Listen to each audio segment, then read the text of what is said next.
Good evening and welcome to this week's episode of Coach's Corner. My name is Dwayne Dwyer and I go by the Mindset Coach. And my name is the Uncle Junior, and I go by the Consistency Coach. And we are the coaches for Coach's Corner. Listen, as always, I like to say this, like if you're here and you're just looking to take up time, take up space, go back and watch another TV show, pop a cold and eat some potato chips and all that other great stuff, then you may not necessarily be in the right place. But if you are here looking to have an impact not only on your life, but have an impact in the lives of others to kind of help shape the future generation and to build stronger communities, you are in the right place at the right time. Not only that, I think you were destined to be here and listen to the sounds. Excuse me. Listen to the sounds of myself, not that clear of the throat blow, but listen to the sounds of myself and the consistency coach. So before I do it again, let me turn it over, brother. Let me ask how you doing, brother. Good to see you and welcome to the show. Man, I'm doing well. Thanks for asking. Been an exciting week. And I don't know, I'm excited about the topic tonight, man. Procrastination. Procrastination is something that I have grown in a lot, but there's still a lot more to learn. You know what I'm saying? So I'm really excited about this topic.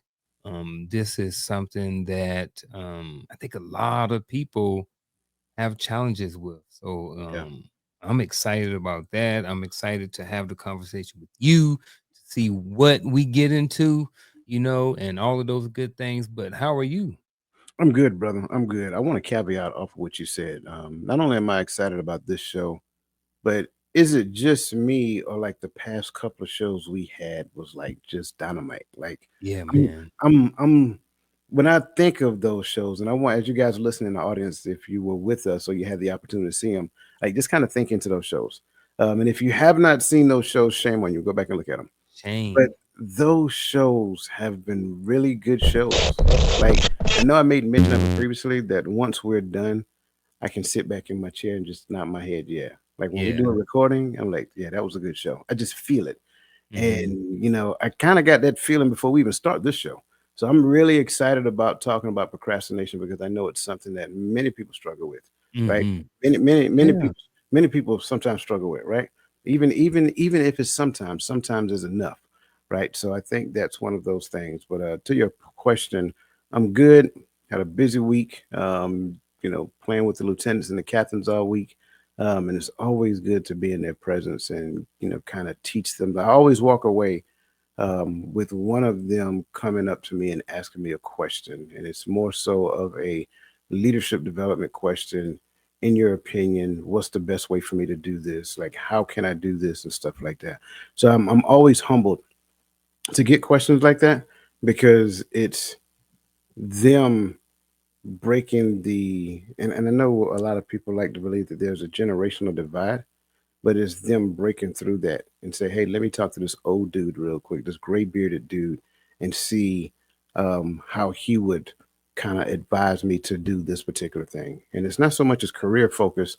A lot of times with me, it's more so of leadership and personality driven things of that nature. So I'm always excited about those things. I get those like once a week. So that kind of, it gives me a lot of motivation because I'm excited to just kind of pour into other people. And as always, I'm excited to be here talking to my brother C Square. That stands for Hmm. that stands for consistency coach, y'all. Two C's, C Square. Um, Talking to my boy C Square, and talking about something that we know and love, and also talking to the most awesomest, and that's a word, the most awesomest chat in social media. Man, you said you talked about people coming to you. You know what I mean? I think that comes with a lot of responsibility. I was thinking about this earlier. Me and Shay was having a conversation. We were talking about this certain thing. We were talking about procrastination. And one of the things I talked about is me placing other things above something else because I don't want to do something else, procrastination. But then the other thing that I was talking about was, we were talking about, oh shoot, what was I saying? What what was the last thing that what was the last thing I said? I wish I can You remember. said with people coming to you, that's a lot of responsibility. And then Yes, that part right there. So we were talking about that too, and we were talking about like being on Coach's Corner and being on Empowering Perspective. And I told her how I was getting rid of things out of my life that was not productive. I want to, if I'm going to be up here twice a week sharing knowledge and sharing information and having conversations, then I want my personal life to reflect the same thing that I'm portraying every single day. So I don't want to come up here one day or every Tuesday and Friday and talk about this is how you should be or this is how blah blah blah, and trying to teach and just trying to put people on game at the end of the day, and then living a totally complete different type of lifestyle. I don't want to live a contradictory lifestyle. So there are some things that I'm working on in myself and that I'm trying to rid myself of and get them out of my life, but also replace them with other things. So it's funny how, I knew we were talking about procrastination, but it wasn't in my forethought when me and Shell was having a conversation about this earlier. So I like how it has come full circle and we haven't even gotten into the conversation yet. And I just, so first and foremost, kudos to you. Hmm. And here's why I'm saying that, because you came to that level of understanding, and that level of understanding a lot of people never come to. A Hmm. lot of people, and I'm just telling you this because I know it exists. I talk to several people, and I know several people struggle with this.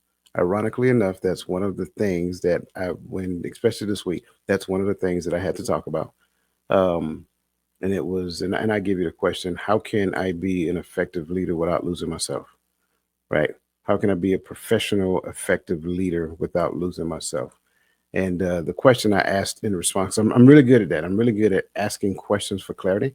Hmm. And the question I asked her kind of stumped her for a second, because I turned it around on her about her being a leader, her being a follower first. So I asked them, are there any challenges with other leaders as they attempt to lead you?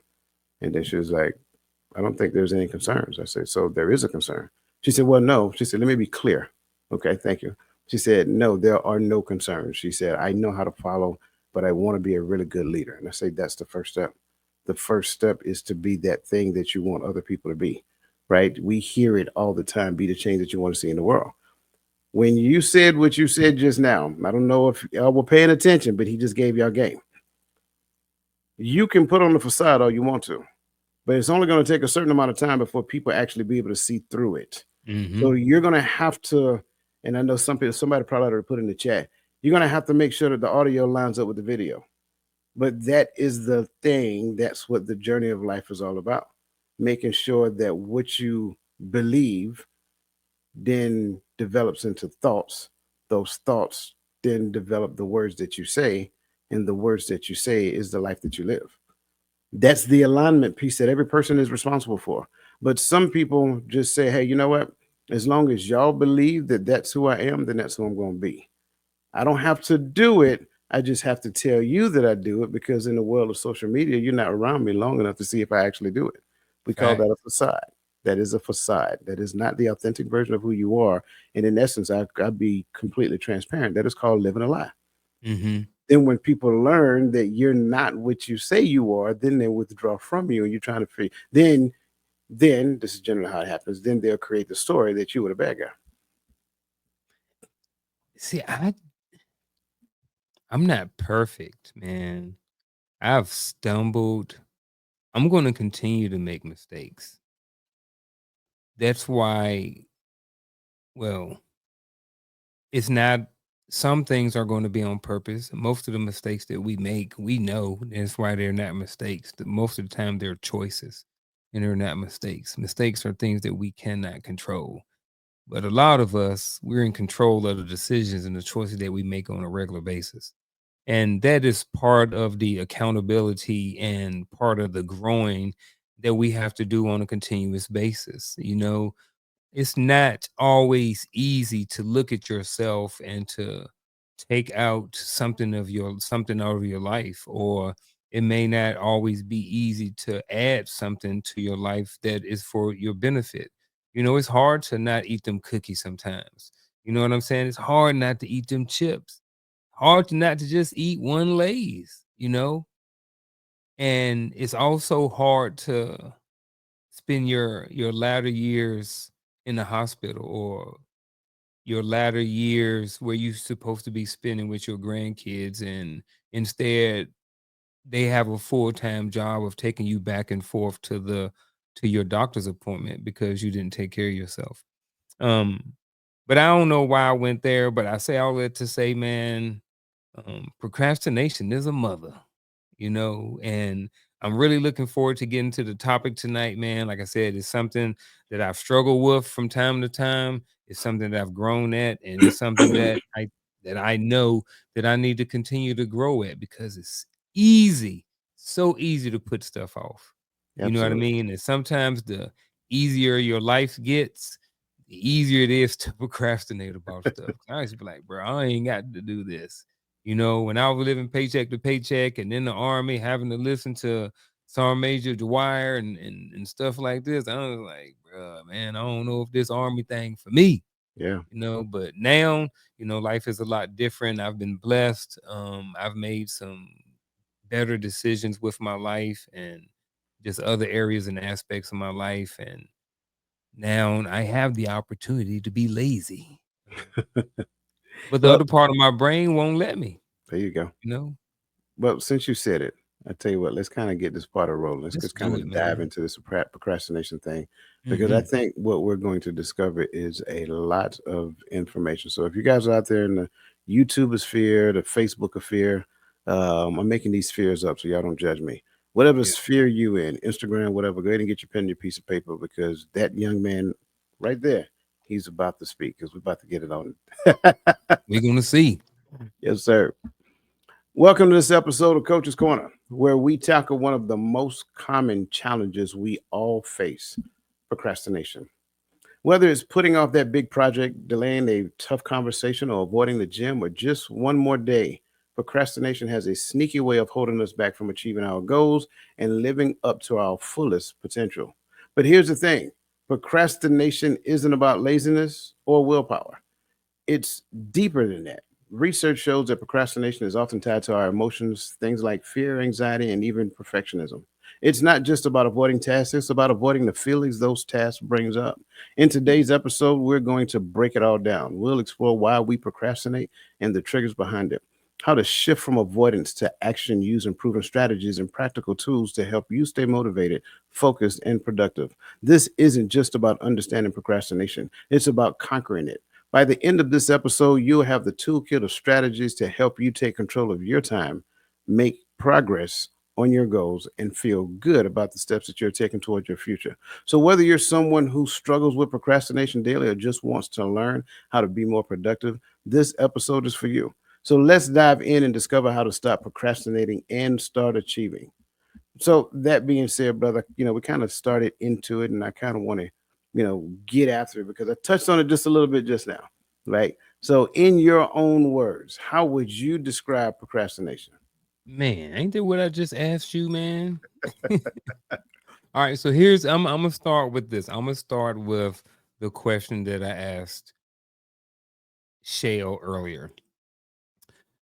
What I would do sometimes, I have a whole list. I got pages and pages of to do and things that I need to do around the house, on a computer, organize, put up bookshelf, you name it, it's on my list. And what I would do sometimes, if I don't want to do a certain task, I would just, you know what, I'll kind of shift that joke over here, shift something down here. I've been having a video that I need to edit for Coach's Corner for about 8 days, right? But I found a whole bunch of other things that I've been productive at, right? Because I know that I have time to edit that video. So my question was to her was, is that procrastination? So now back to this question, how would you describe procrastination? I can simply say it's putting off things. Mm, and then I stopped right there. I know it's putting off things, but why are you putting off the things? Is it to be more productive in another area? Is it to avoid Boom, that's it. So how would you describe procrastination? That's it right there. Putting off something to avoid something. So putting it off to avoid something. What that something is, let's find out. I think we dig into it, we're going to figure it out. But I think after talking through it, how I describe procrastination, it would be putting things off to avoid something. Absolutely. Absolutely. I agree with that 100%. I will simply say it like this because I think everybody who's been on Coach's Corner and listened to us talk more than one time, you know the thing I do not like doing. And if you already know, put in the chat. What is the thing I don't like? If you bring it up, like I start twitching and get the hives. And if we're on the phone, I'm gonna tell you I don't want to talk about that and all of that other great stuff. It's one thing I hate, and I really despise it. I hate the concept of it. Like if you ever talk to me about it, I'll start telling you how flawed it is and how all of these other great things. So if you know me, you know I despise taxes. I hate taxes, right? And love languages. That too. Right? That's so. So either one of those is the right answer. But the tax thing is numero uno. That's number one. That's at the top of the heap. And what we do, and I know I'm not the only person who falls in this category. So because we despise taxes, and generally those people who despise taxes, we already know we're not getting a tax return. Just call them spade a spade, right? So because we don't like it, that's the word. Because I don't like it, then what ends up happening is that I keep punting it down the road and I get to it. I get to it. And I'm gonna do all the things that I like because not only do I like the things that I do, I'm productive at those things and I'm seeing the immediate return on the thing. But this thing over here, even though I know it's something I have to do, I'm gonna keep putting it down. So it is avoiding the feeling of the thing that I don't like doing. And then what ends up happening is I replace it with the things that I like doing until I eventually get to the point that I have to do it. That is the very definition of procrastination. And it's almost nerve wracking because we know it stays like in the back of your mind. Like you can get busy doing what you need to do, and then when you get finished and go and relax, you're like, "Yep, still got to do those taxes though." And it's like this little voice in the back of your head, like, "Yep, those taxes still left, waiting on you, bro. We ain't going nowhere. We're gonna be here until at least until April 15th. And if you got a business, it's March 15th. So if you own a business March 15th, and for the business taxes, and then your personal taxes April 15th. We right here. We ain't going nowhere. In fact, not only that, we come around every year, and you know this, but yet you procrastinate. And I think it has to center around the unwanted feeling of doing the thing that you don't like because there's something about the thing that you don't like that makes you feel less valued. I'll say it that way, right? And I know I'm going to the extreme because again, I know I'm not going to get a tax return. So why do I need to do it, right? But Mhm. again, I do my taxes to such a degree that I don't necessarily want to return. I want to break even.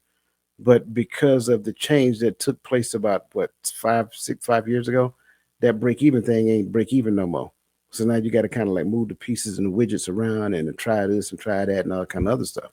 So those are the things that I procrastinated. I procrastinated these things simply because of the notion of what I know about it. How how I don't want to say unrealistic. It is realistic because it actually happens. But and I really hate using the term unfair, but this system is a very flawed system, and you don't necessarily know this is flawed until you get older because you're conditioned to participate in the system. And then when you become wise enough, you're like, wait a minute, why does that make sense? So it's like those things. So do I want to do it? No, I don't. And I'm going to that extreme to explain the procrastination that I have with it. Because listen, I knew January 1st was coming. I have Mhm. not lifted one finger yet to start the process. It's not like I didn't know I needed to do it. It's not that I don't know the results of not doing it. It's just that I don't like doing it. I don't like anything about it. Now and I'm not saying that you feel the same way about editing videos, but if you Mhm. guys you guys out in the sphere if you guys know anything about editing videos, it is a arduous process at times. Mhm. And so what you'll see sometimes, you'll see some little, little glitches in the matrix, because it's like, man, we get to the point like, you know what, I'm done, and that's it. Yeah. I'm just telling you. I'm just saying what I'm saying. I'm rambling, but I just want people to Yeah. really understand procrastination. I mean, when a 2-minute video edit, a preview that they may see, that may have taken 3 or 4 hours to do. So it's like you have to find time to do that. So speaking of finding time and procrastination again, I think I want to kind of unpack this a little bit more. I don't know if we're going to get to it or not, so I'm a I'm gonna do it right now. Man, so is all right, so about 2 weeks ago, we went to Home Depot. We got a big wall in the living room. We need to do something with it. So we finally decided we're gonna put up these big old shelves over there. So went to Home Depot or Lowe's or something like that. Probably at least 3 weeks by now. So got the wood, got it cut, got it sanded, got it put the what I'm talking about, put the coating on it, coloring. I can't think of it. Did all of that. Them jokers is still sitting in the living room. They've been in the living room since last weekend. But I've done a whole bunch of other things. You know what I mean? Worked on Shell's vehicle, did a bunch of this, did a bunch of that, did date thing for the weekend. I've done a whole bunch of other productive things. But I've been avoiding that thing not because it makes me feel any type of way. I've been avoiding it because it's going to take me 2 or 3 hours to get them jokers put up on the wall. And I'm just like, man, how much other things I'm not going to get accomplished because I'm trying to hang these two shelves up on the wall. Now, they're going to get done. Shell know they're going to get done. She ain't going to nag me about it or anything like that. Not yet. Eventually she'll just move them somewhere else. And then I'll know. I'm like, all right, well, I think she's at her limit. I need to go ahead and put these jokers up. So I'll just add it to my to-do list for the weekend or something. But so is avoiding because you don't want to invest the time in it right now, is that considered procrastination, or is that just um adjusting my priorities? I think that's a great question. And I think we can say it's time because that's what we really believe. And anything that equates to time that we don't want to invest it in, we automatically equate it to being lazy. Mm-hmm. But it's not a person being lazy, because we're trying to tie it to the time. It's the feeling that we get from the thing. Like, do I want the end result? Sure, the end result I want. I just don't want to go through the pain to get to the end result. Mm-hmm. And so it is a form of emotional regulation, right? By avoiding doing the thing. If I don't do the thing, then I never experience the emotions that's tied to doing the thing, even though the end state is actually good. This is one of the main reasons why people create goals and don't ever finish them, because they realize that the goals that they create, where there's some pain that they're going to have to go through in accomplishing those goals. And so instead of going through the pain of accomplishing those goals, they prefer to just reformat the goal, restructure, to just change the goal altogether, because this one is less painful. This is why people set goals here instead of all the way up here, which these are the goals that you're supposed to set. So it has to be a form of emotional regulation, because if I make it about the time, then I'm saying that I'm lazy, and I'm not lazy, right? I know you're not lazy. This dude gets up at 4 something every morning and go work out. So it's not about being lazy. It's not about the time tied to the thing, even though the time is the thing that we're going to end up talking about. Why? Because I don't want to tell you, I don't like the feeling of just sitting in this chair, looking at these videos, dragging the screen, clipping this, editing this, pulling this out, go and find another clip, put this over top, create an overlay so our faces fade out, and you see this doctor comes up and he gives you the thumbs up because he a doctor, and some one of us just mentioned about the profession of a doctor, stuff like that. All of that, I don't like the feeling of doing that. I do like the end result though. Yeah. The end result is good because it's a part of the brand. We get to put the brand out there, and you're absolutely right. when you said that. Like it can be a time consuming process, anywhere from 30 minutes to 3 hours, depending upon how long the clip is. So it's Mhm. like all of these things, the feeling that you get while doing it, your brain say, you know what, I could be doing this. I could be doing that. You know, Yeah. you got a bowl of ice cream around there. You ain't finished yet. You know, your favorite TV show is coming on TV. Why don't you call Garfield up and see what he doing? Like you have all those thoughts going in, and then it's like, I'll finish this later. And sometimes Yep. we just walk away from the computer and leave the video sitting right there for hours, knowing we Mine got to up come right back to now. it. You see what I'm It is saying? literally up on the other screen over there. It is literally up. Yeah. Man, watch Eh, this. I'm gonna share my screen real quick for the real quick for the folks. yeah.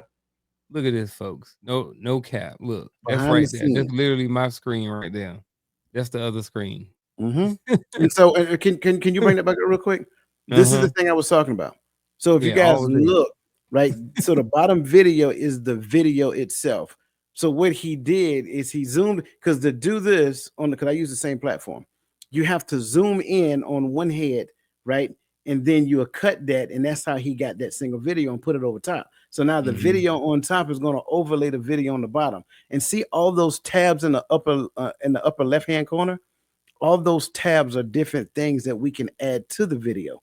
So it's Mhm. like all of that stuff happens, and it's like, man, you guys get to see All the this. end result. Yeah, you guys get to Yeah. see the end result. Yeah. So, Yeesh. I get it. I'm with you. We go through the Mhm. same struggle. But the key that I want everybody to understand, it is your way of regulating your emotions, but Mhm. you're avoiding the task that you have to accomplish. And we all do it. I don't care who you are, you're guilty of it. It's only two types of people: the one who admit Mhm. that they are, and the one who's going to tell one who's going to tell a falsehood about whether or not they actually do it. So Yeah. I think it's important for us to kind of dig in. I'll put you on the spot for a second. In fact, not do it first. I'm gonna No, put I'm me on the ready. spot. Well, I'm gonna do it first. I don't care about Alright. these taxes. I talk about these taxes all day long. Say What less. emotions or thoughts come up for you when you procrastinate? When I think about taxes, I think about the tax bracket that I'm in, right? And how much I get like punched in the face. Those are I'm just being completely transparent. So it's almost as though if you do better for yourself, it's a punishment for doing better for yourself. And not just that, I also have a retirement check from the army that get taxed heavier. So it's almost like I have to volunteer to give away money every month just so that I don't end up upside down when it comes down to taxes because they didn't tax that enough. So now you take the army retirement, then you got the job, right? And then you got the other stuff that I do as well. And all of that comes together. So I got to do a Schedule K over here, and I got to do that, the business tax, and that has to be submitted because I'm an employee of my own business, right? So now I have to have all of that done. W-2 from the work. I get my retirement statement. Then I also get the what is it? The insurance statement that you got to file. So all of that stuff comes together, and any itemizations that I got to go along with it, then I got to file. So I got to do it twice. I got to do the business one month, and then I turn around and do the personal another month. So I don't like feeling as though being successful is a punishment. I really hate that. It's almost like you found a way to, and I'm just using this as an example. You found a way to not live check to check, but you're going to get punished because you found a way to not live check to check. But yet, and this is more of a flaw of the system and how I feel about it. I'm just being transparent. But yet, it's like other people, and I'm doing this for a reason. Other people pay no taxes whatsoever and make 100 times what I make a month. What I make in a year, they make in a month. Pay no taxes because of all of the different tax advantages, shelters, whatever the case may be. I'm not faulting them. They just understand how the laws work. But for us, it's like if you don't live in a place to where you're tax exempt and all these other things working in your favor, and I get it. I understand why certain people don't want to do a side hustle, a business, or whatever the case may be, because it's almost like a punishment for wanting to do better for yourself. So those are the emotions that I go through every tax season. And it's sometimes like I have to, it's almost like, how can I say it? it's almost like drowning yourself in alcohol so you don't feel the pain, if that makes sense. Like I have to mentally do that. I have to become a sociopath just to do taxes. I have to not care about what it is that I am learning in the process of doing taxes so that at the end of the day, I have no feelings about it. It is what it is. No, this is my life I'm talking about. So that's why I can use that as an example and really don't care what anybody think about it because at the end of the day, we all pay taxes. And if you're not concerned, at least that much, if you're not concerned that middle class people are the heaviest taxed, then I ask you the question, what is it that you're looking at? And I'm not trying to turn this into a political show. I'm just talking about procrastination. So every person in them, every middle class person should be consciously aware of what the tax system really is all about. And that's my story. Well, I like your story. I liked about the taxes. I definitely understand. Um, Oh, I know you understand. get it. I get it. um, and some don't, and that's okay. One, what emotional thought come up for me when I procrastinate is guilt. And I think when you are a person who try to hold yourself accountable to things and be an example, that comes with some pressure, and sometimes is it self-induced? Yes, but I think that's good pressure to want to be an example for people who think you are an example anyway, or to be a leader that the people think you are. Like if people think you're a good leader, then actually be that good leader. And sometimes that comes with pressure because when you people see you as a good leader, a lot of times they see you as not imperfect, but as someone who doesn't make a lot of mistakes. You know what I mean? And but what they're looking at is the finished product. They're not really looking at the journey. I do Hmm. have a question because you said guilt, and I'm glad you said that. Um, for me, guilt happens after I pass the 15th, after I go beyond March 15th and April 15th. That's when the guilt kicks in. Hmm. I know you use the example of video editing. Where does Hmm. that guilt kick in? For me, is while I'm procrastinating, doing Okay. the procrastination process. Like when I'm supposed to be up in the morning and I'm laying in the bed, I'm thinking about, man, I don't want to get up. I'm just gonna put it off to later. And then all right, I'm gonna work out this afternoon. But the whole day I'm feeling guilty, like I let myself down. Like, bruh, you talk about consistency. You ain't worked out in 2 days. You over here posting this stuff on consistency fitness 365. You over here yapping to these people on Tuesday and Friday nights. However, you procrastinating about some stuff. You said you was going to do this, you hadn't done it yet. So it's that guilt, like, bro, you ain't holding up your end of the bargain. So maybe guilt is not the right word.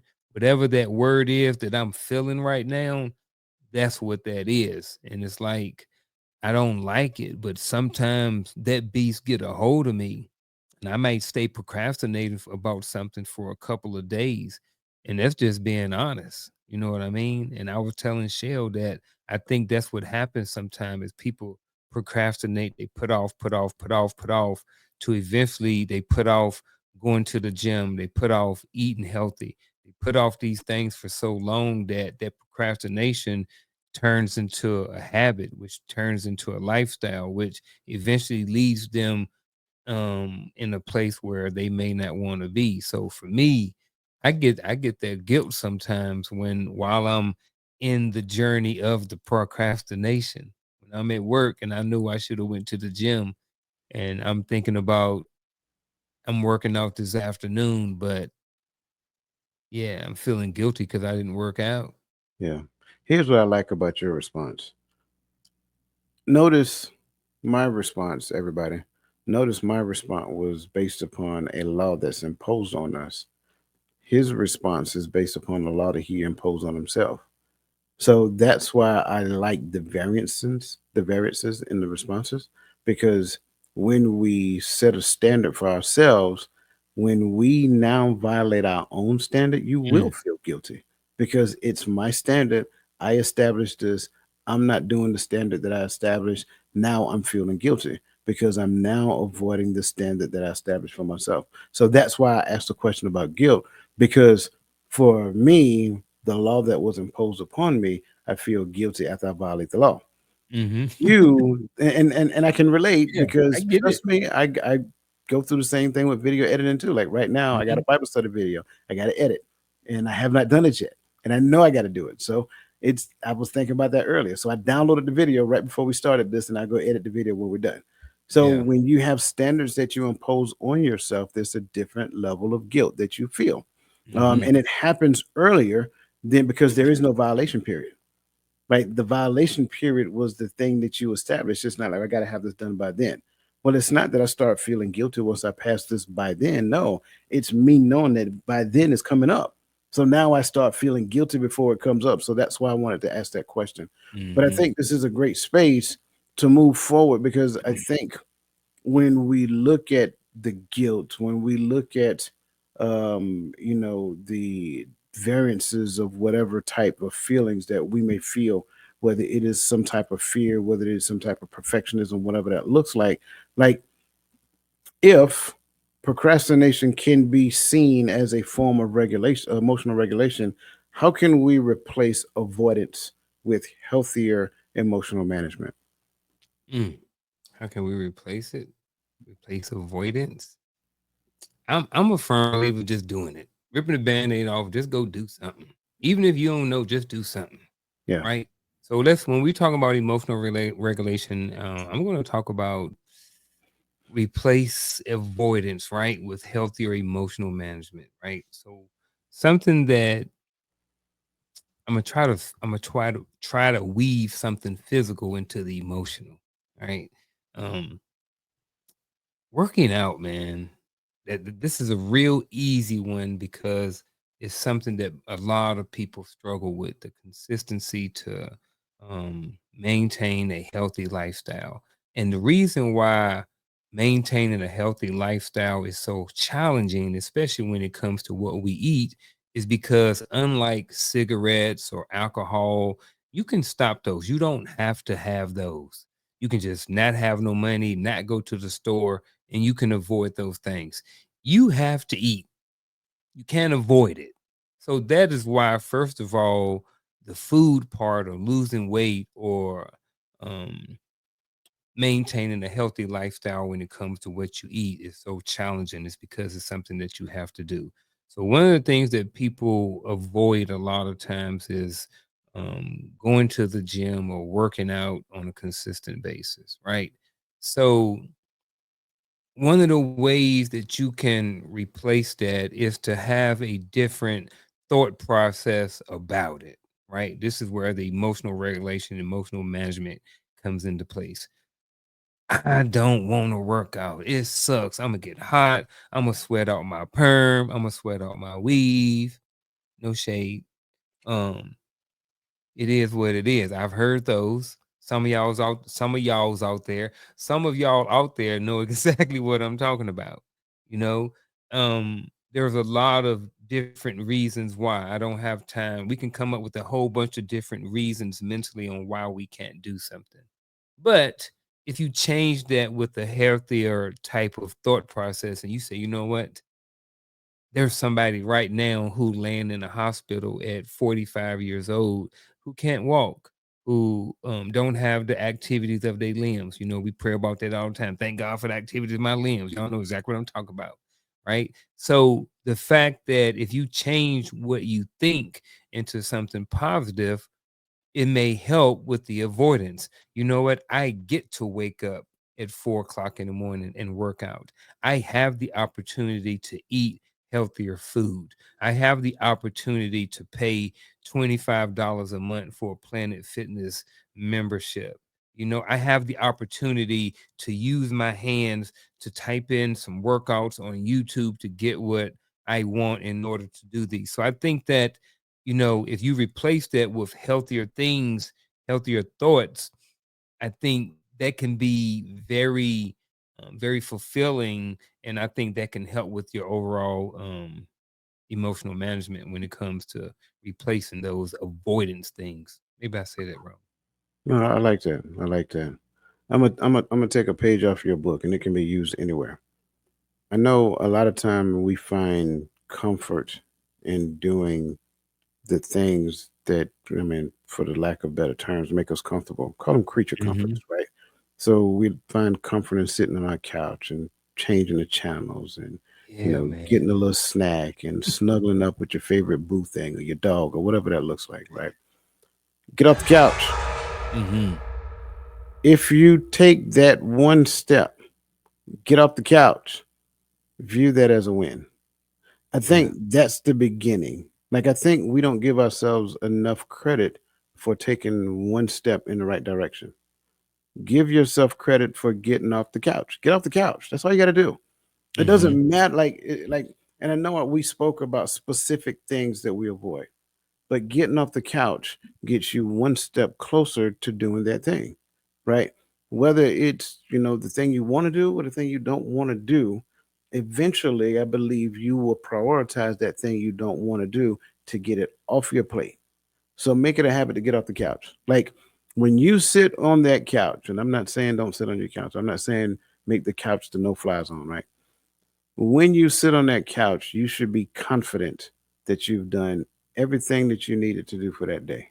Like you should feel confident in the things that you've accomplished that day. Like have what I tend to call, and I'm gonna change the word a little bit, compassionate self discipline. Right? Give yourself some compassion for doing something in a disciplined fashion. That's why I say get off the couch. That's the start. Then consider what do I need to do in the midst of getting off the couch. Now, this is what I do. I'll be honest with you. Guilty party speaketh. I will sit on the couch and I lean back. Soon as I lean back, it hits my mind. You got to do this, and I'd be like, ah, and I lean forward and get off the couch. Because if it came to my mind at that particular point in time, then I need to do it as soon as I need to do it. So, what better time than now, at least to get the process started? I don't have to complete it right now. I just need to get it started right now. Like Unc just showed you a video he didn't complete yet, but he got it started. That's a win. And if we look at those things, go, I use your gym reference. If you're saying you're going to go to the gym, get off the couch, get out the bed. You know what I'm saying? That's a win, and you haven't even made it to the gym yet. Give yourself some credit for moving in the right direction. Now, when you get to the gym, the clock restarts, right? Because now you got these things. I can put forth some effort. I can give, you know, I can put forth minimal effort. I can put forth some effort. I can put forth max effort. The question is what type of return you want on your investment. So if you go into the gym with the mindset of the return on your investment, that now tells you what you need to invest. I think a lot of times, and I'm telling you this simply because I used to be a gym rat. That was my thing. I had this thing. If I did not feel sore after the gym, I didn't do nothing. That was my motto. So that means the next time I go to the gym, I need to crank it all the way up.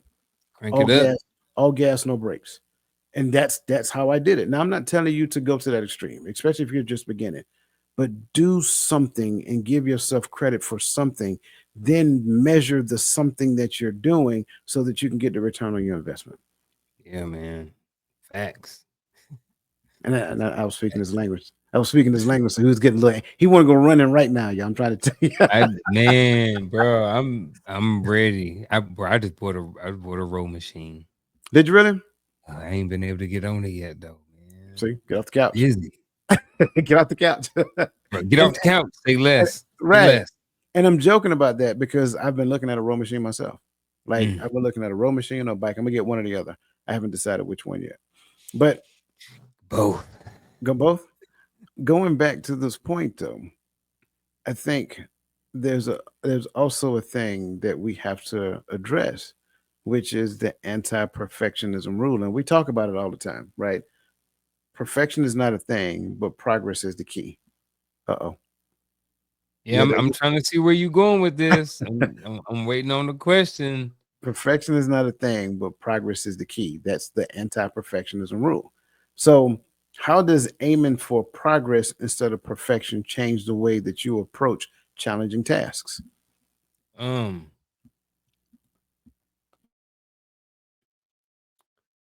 when you aim for see, here's the thing, and I don't know if I'm putting the horse before the cart or what. But the thing about this is when you I don't know. I'm trying to get it out. How do you aim how does aiming for progress instead of perfection change the way you approach things? When you aim for progress, you focused on the journey. You may know what the end result is, but the journey is just as important as the end goal. Doing that journey and you having the ability to understand progress, you understand that there's going to be ups and downs and ebbs and flows and stops and journeys going to be changing and paths going to change direction. You understand that stuff, right? So you may not be as flustered when certain things happen because you already understand that that is part of the progress, right? Now, when you start focusing on the perfection, then sometimes you don't leave yourself room for error. You know, you may beat yourself up, like kind of what I'm saying, the guilt. You know, it's okay, I think, for me to feel guilty, but I shouldn't feel guilty all day long. At some point, I should cut it off, you know, accept my losses, pick it up, and figure out how not to procrastinate the next day. You know, but when you are striving for perfection, sometimes you don't give yourself that wiggle room that you may need, you know, and how you approach those things are different, you know, and you can see people sometimes as they go through their journeys, the people who strive for perfection because they get flustered when sometimes things don't go their way, you know, but when you're aiming for progress, you understand that that's just part of it. And you're still going to get there, but you just understand that there's a progression or progress that it takes. One thing you have to be careful about is in focusing or aiming on the progress is getting too comfortable because sometimes you're going to fail and say you don't want to get too comfortable with saying, oh yeah, I failed, ain't no big deal, I'm just focused on the progress, it's just part of the journey. No, you can get in a really bad situation where you thinking that is too okay. Yes, it's okay to fall, but we don't stay falling. We learn from what we fail from, and we try to move forward better so we don't make that same mistake multiple times, you know? So, um, yeah, that's what I think.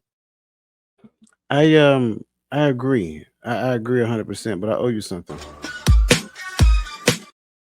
Mm, Yeah, because and here's why I said that. I like the fact that you touched on sometimes when we focus on progress, we'll accept anything as a form of progress. And yep. because we'll accept anything as a form of progress, we'll use that as an excuse.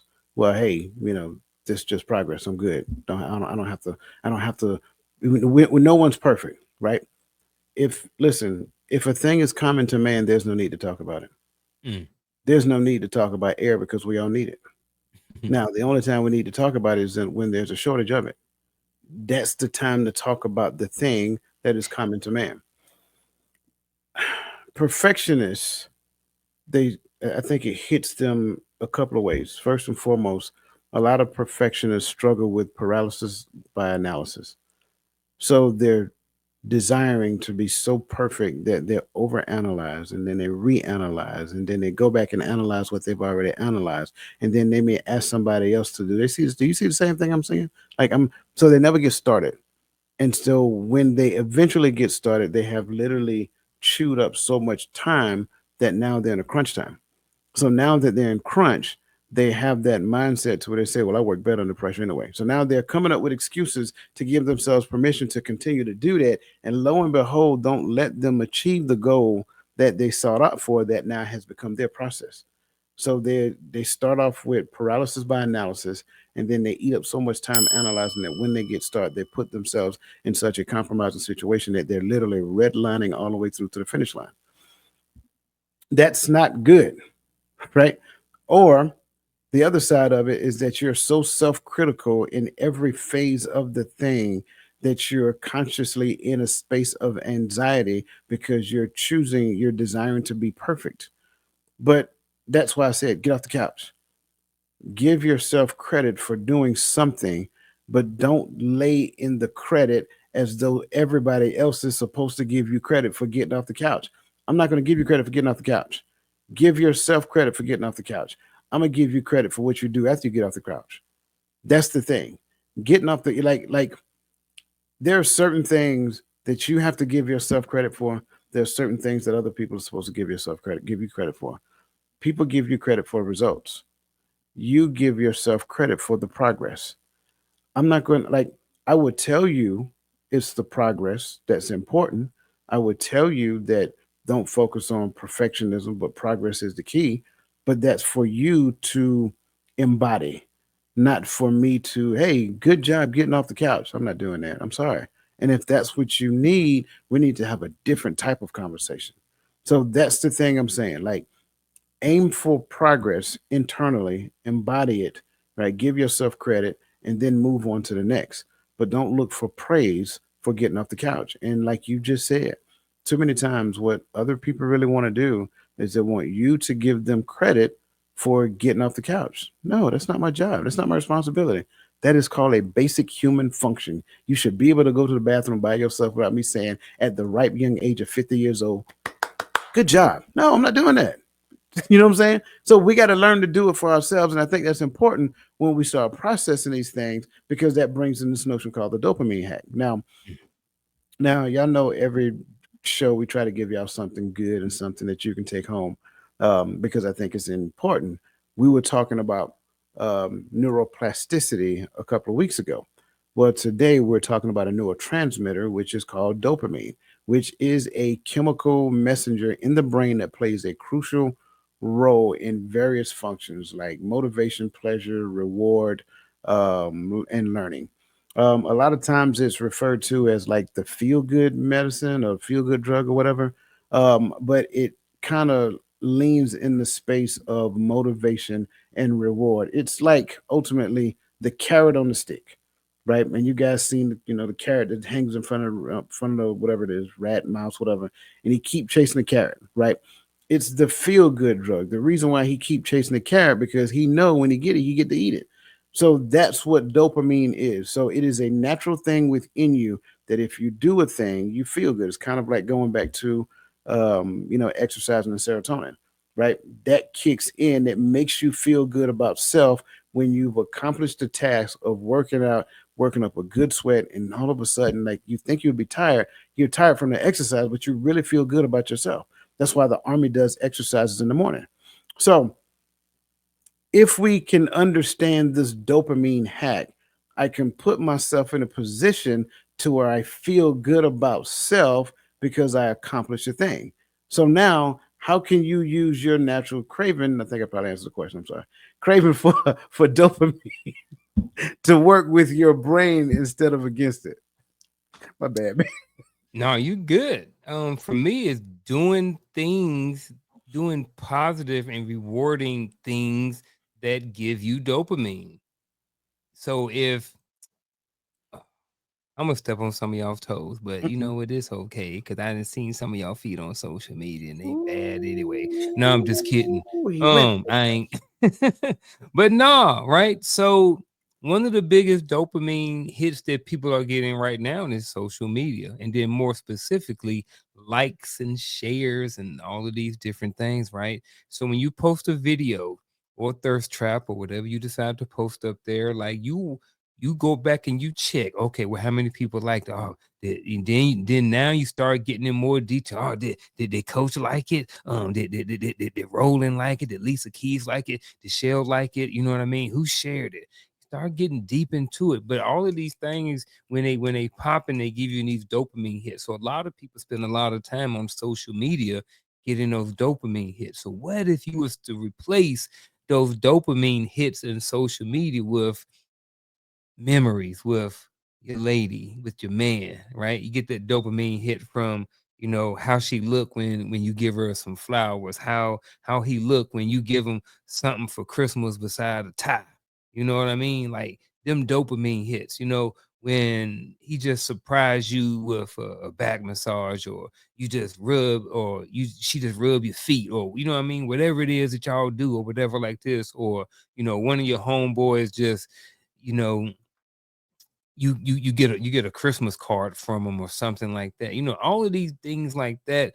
If you replace some of those things in your life that are, I don't want to say they're negative, but I want to say that if we're talking about that natural craving, some of our natural cravings are just being around other people. You know what I mean? So that's why I used all of these relationship things, because I think naturally we crave and we want to be around other people. It's just when we're doing the social media, we're doing the same thing. We're just doing it virtually. We're looking at this person, him and her, comparing our lives and all of these different things. So just create those interpersonal and those personal relationships and get your dopamine from there versus doing it other ways. And that's how I think we can use our natural craving for dopamine to work with our brain instead of against it. Can I do a little toe stomp too? Yeah, man. Because I'm Do I'm it. with you. I'm agreeing with you. Mm-hmm. Listen, dopamine is internal to you, Mm-hmm. but I should Yep. not use you to trigger my feel good. When I use you to trigger my feel good, that's called manipulation. It has to be like, instead of, and let's just say I use this for an example, Coach's Corner. I feel good when I get on Coach's Corner. I'm just gonna be honest with you. This is a good feeling for me. I enjoy hanging out with my brother C Square. I enjoy talking to all you guys in the YouTube sphere, Facebook sphere, and Instagram sphere. I enjoy that. Right? That's a dopamine rush for me. Right? But here's the thing. I also need to make sure that when I hit this button, I speak into this microphone, that I give you guys something worthwhile listening to. I also need to make sure that I show up in the space with my brother C Square. Like, could you imagine if I'm just a deadbeat, beat a bug on the rug, as he's doing most of the talking? All I'm doing is answering questions. I'm not even adding no value to the show.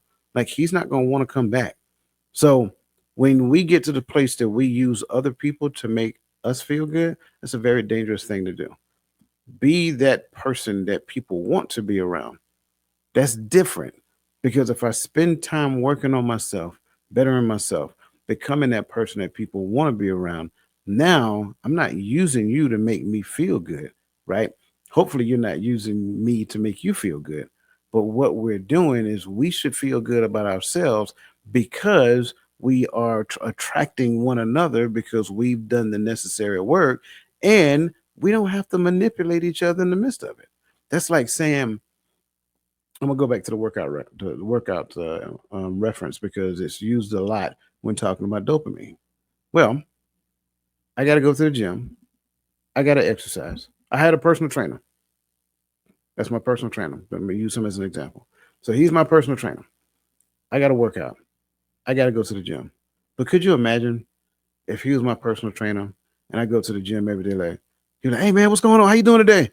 "Oh, I'm okay." "Okay, man, you got to get your energy up, man. We got to get motivated. We got to get going." "Oh, it's a Monday." Like, it's a drag. Like, if I was him, I'd be like, "Look, man, I need to get your money back. Like, I can't do this. I can't do this." So that's the thing that I'm saying. When it comes down to dopamine, you can do it within yourself. You can put your own carrot on the stick and put it in front of you, and then pursue the goals that you want to achieve, one step at a time, starting with getting off the couch, and then celebrate, move forward.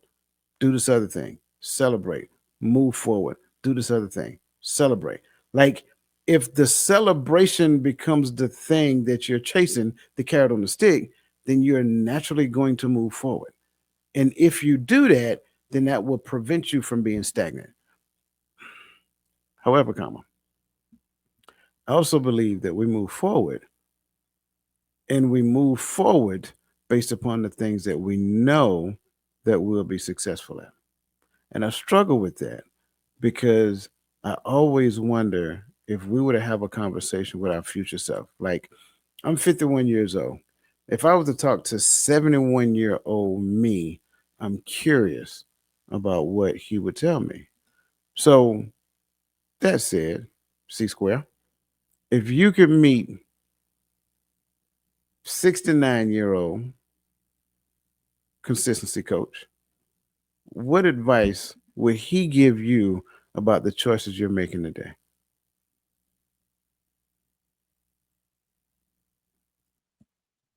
I think some of the advice they would give me would be to continue to work on your decision making skills. I think they would tell me to dig deeper and learn more about why we make the choices that we do. So I think for starters, that's where I would be at. I think that in both of those areas, the decisions that we make and the choices that we make are very important. The choices that we and you made are the reason why we're here. The choices that other people made is the reason why they're in jail or whatever situation they're in. So the decisions and the choices that we make are very important. And I also think what's ultimately and even more important is why we make the decisions that we do. Why did you and I chose to take the path we chose, and then why did others choose to take the path that they chose? Yeah. So I think that that's on a big scale level, but I think even in our day-to-day decision, because we didn't just get here with one decision. You know what I mean? We made a decision a long time ago to join the military. We both made a decision to get out, Hmm. right? And then we both made a decision to get back in. So, and then we made a whole bunch of decisions that led us up to right here. So ultimately, at the end of the day, the decision that we make in the short term will eventually affect the long term. So why we make the decisions is just as important as the decisions that we make.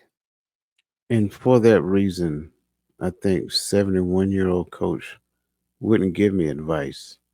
I think 71-year-old coach would actually coach me in that conversation Mm. because that's what he would ask me. Tell me why you're doing what you're doing right now. Tell me why you haven't done this thing yet, even though I know that you're having the thought to do that thing. Tell me why you haven't severed certain relationships that you already feel in your heart are asking you to sever them. Like, it's certain things like that. Because, like, we start off the show, you made mention of there's certain things that you're changing, right? And I know for a fact that that would be one of the questions that he would ask me. Then I believe he would ask me, why are you delaying pulling the trigger on this thing? Like, if you knew you could not fail, would you have done it already? Like, see, I think those would be the conversations, because I think me and that brother were getting a long, drawn out conversation, and he'll have me scratching my head and doing all kind of stuff like this because I know he's asking me the questions that I need to hear right then and there at that point in time. So it wouldn't be an advice; it would be a conversation to where he would be asking questions and making me answer the questions that he asked, and then based upon those answers, he would ask me another question. And so ultimately, it would be stop procrastinating on the decisions that you need to make. Do the thing that you already know that you want to do because you know that's the thing that you're supposed to be doing. These things that you know that you're supposed to be doing are waiting on you to do them because they're not going to do themselves.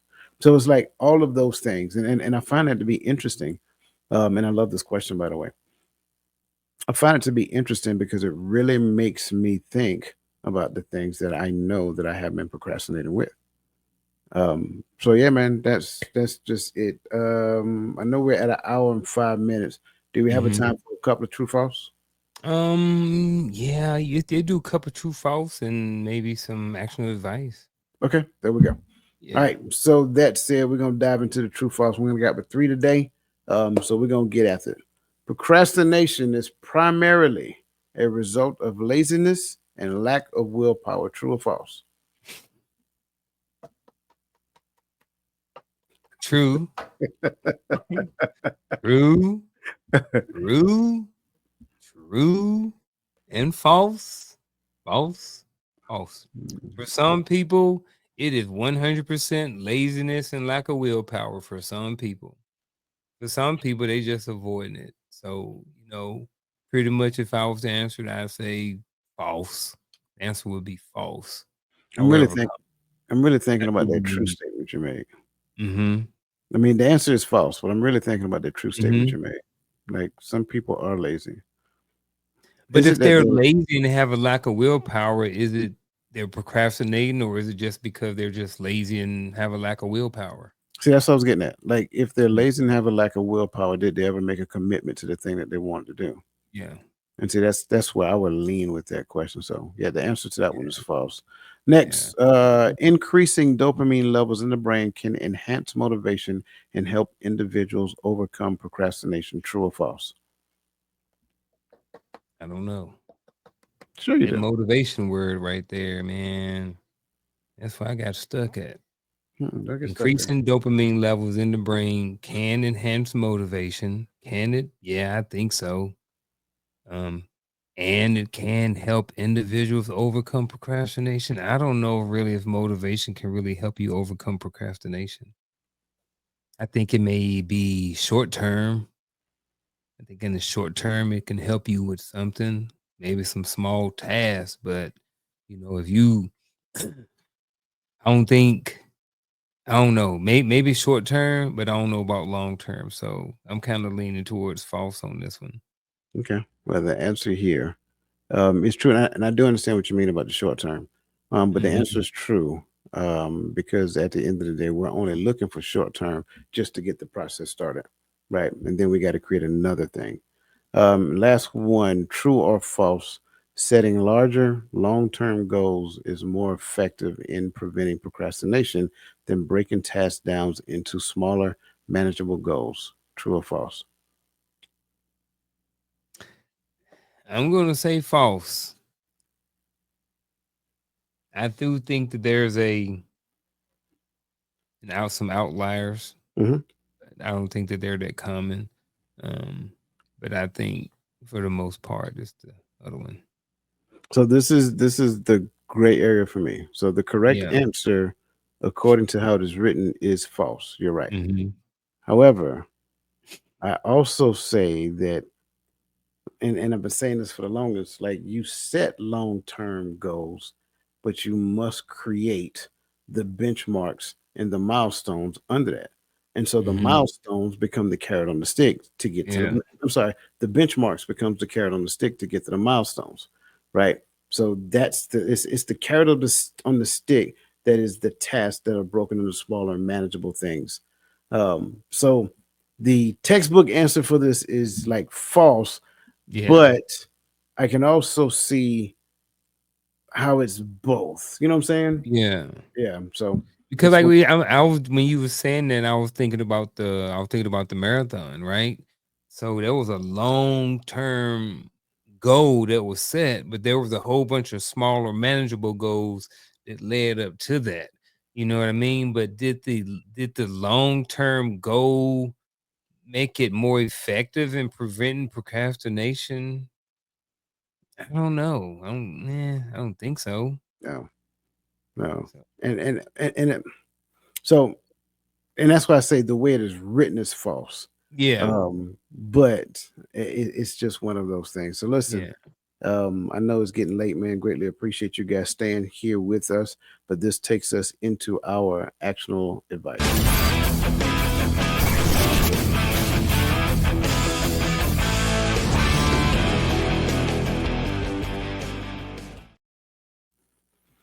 All right. Blow Who's me first? up. All right. There it is. Hey man, so here's my actual advice for this week. I believe in journaling. It's not something that I do a lot, but I do understand it. Shell journals, she write things down. It's effective for her. She likes it. I am a firm believer that I think that, if you look at this title of the show, it's called Conquering Procrastination, Discover Proven Strategies to Achieve Your Goals. I think one way, a good strategy to help you achieve your goals is to write things down. Now, like I mentioned, Shell likes to journal. That's not my thing. I like checklists. So one of the things that I think that people can do is create a checklist. I got a whole laundry list of pages of stuff that I need to do. Maybe break that list down, or maybe just take 6 things off of that list every single day. How do you eat an elephant? One bite at a time. Write down 6 things and just focus on those 6 things. And if you just do those 6 things, you will be successful. Maybe every once in a while, throw a bonus 2 on there, or bonus 1 on there, or something like that. And eventually, what'll happen is you'll find yourself procrastinating less. At least that's been my experience. So that is my actual advice for this week, and that's it. I do love what you said there because mine's going to sound very similar. I'm going to talk about time blocking. I think a lot of times we struggle with completing tasks because we don't necessarily put task to a time and then hold ourselves to that time that we've allocated for that task. I also believe a lot of times we try to do too much within the course of a day. So now I'm going to also incorporate the 80-20 rules, also known as the Pareto rule. So write the tasks down that you need to accomplish in a week, and then out of those tasks, which are the 20% that you know you need to do that's going to get you the 80% result, right? 20% of your tasks will give you 80% of the results that you're doing, that you need, that you're going to obtain. A lot of times what we do is we try to spend 80% of our time on the 80% tasks, and that only gets us the 20% that's remaining, but we got to spend 80% of our time on the 20% task that gives us 80% results. So take those and front load those, right? Those 20% tasks that are the ones that will drive 80% of your results, you front load those.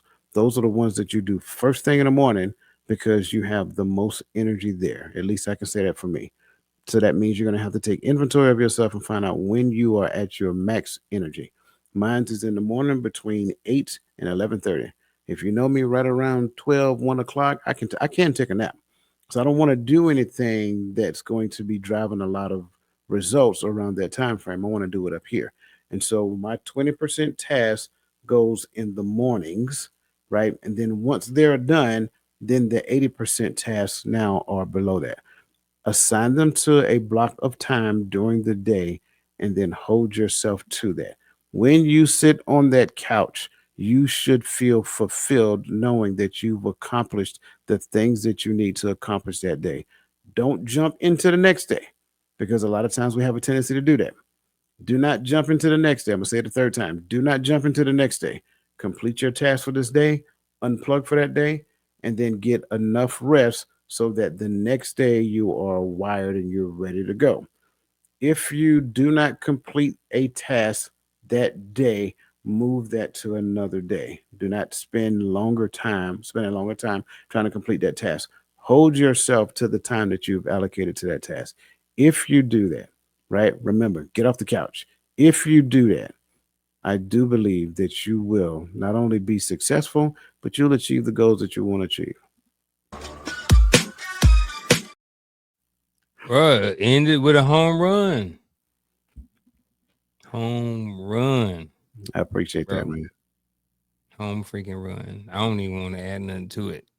I want to, but I ain't. I'm gonna do it this justice, bro. Hey, man, I appreciate that. Listen, C It went Square. over, bro. You was giving people coaching. You was giving people free game. I was giving them free chicken.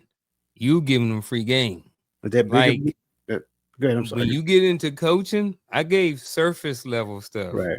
When you get into coaching, that's how they break it down into how you create your list. Coach has do it that way. I've done it that way. I got some different ways that I do it too. You know, you can break your categories down Hmm. to where they can be a lot more achievable. You can be a lot more successful. But that's where you break the. That's when you like what you get right here. This is the free stuff. You get the nitty gritty stuff that's tailored to you. Like when you get coaching, it's like having a tailored suit. It's only going to fit you. You know what I mean? You can't just take what I give, what coach give me, and just apply it to every. And some things will be in general, Hmm. but a lot of things will be very specific to just you. I don't know why I plugged coaching, man, but maybe because you gave everybody all that free game. Well, I tell you why. Because, like I Mm-hmm. said, some of us don't know the difference between 80-20. We Mm, don't know what drive. We don't know what that 80-20 rule is. We don't know that 20% that drives 80% of the results. So we just assume and just make it up and then just start plugging and playing. So you're absolutely right. Even though I gave a very detailed list just now, like it's more to go along with it. There yeah. is a thing that we do to actually to determine which tasks are which. So, Mm-hmm. just you spot on. You spot on. Ain't no wrong with a little free game every Ain't once no in no a while. damn, We do it every week, twice a Yeah, week. absolutely, absolutely. Listen, Heaven, we appreciate you guys. We Yeah. value you guys. I appreciate this young man right here. I value him. I want to make sure I say that on camera. We don't take these conversations lightly. And as always, we look forward to coming to you guys and giving you the best version of what we have during that conversation. So that being said, on behalf of my friend Garfield Martin, the Uncle Junior, the consistency coach, the brother I affectionately call C Square, Mhm. and myself, Dwayne Dwyer, the mindset coach, we appreciate you guys. And yeah, listen, let the best version of yourself be a blessing to somebody else. We are out.